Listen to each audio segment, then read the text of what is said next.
Sud Radio Berkov dans tous ses états.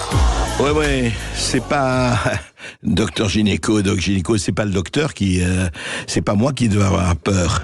C'est le docteur aujourd'hui. Parce que quand on vient voir le docteur pour lui demander un prolongement d'arrêt de travail et qu'il ne veut pas, qu'est-ce qui se passe?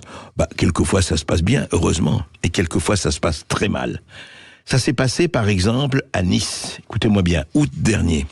Un médecin généraliste de Nice a été violemment agressé alors qu'il effectuait une visite à domicile pour contrôler l'arrêt maladie d'un patient. Voilà. C'était le 8 août 2023, donc il y a quelques mois. Le docteur Jean-Yves Olivier se rend au domicile d'un homme à 79 ans. Il continue d'exercer ce métier par passion et à se déplacer chez les patients, ce qui est devenu rare. Et il raconte à une équipe de France 3 Côte d'Azur, c'est une visite de contrôle classique que je fais régulièrement. Je suis missionné pour aller vérifier si un arrêt maladie est justifié. Donc, j'ai sonné chez cette personne qui heureusement se trouvait au rez-de-chaussée.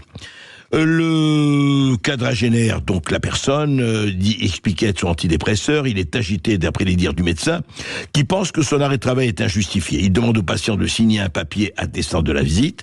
Et c'est à ce moment-là que le patient, lui massacre la gueule.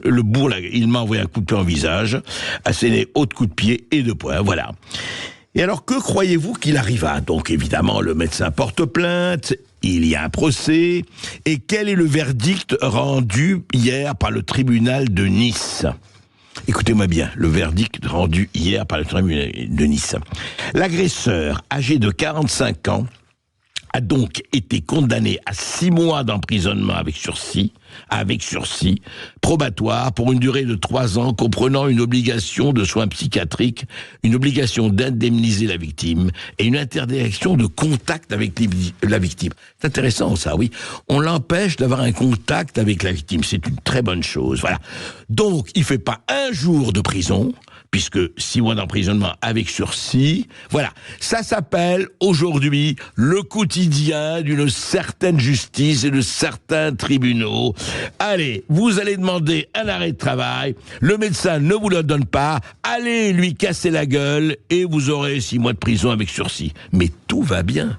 Tout va bien dans ce pays, tout va bien, on l'a vu. Voilà, c'est peut-être la liberté d'expression qui consiste à dire que c'est ça, la liberté d'expression, de bourrer un médecin de 80 ans de coups de poing parce qu'il vous refuse la prolongation de l'arrêt de travail. C'est beau, hein? C'est grand, c'est généreux. La France, en tout cas, une certaine France.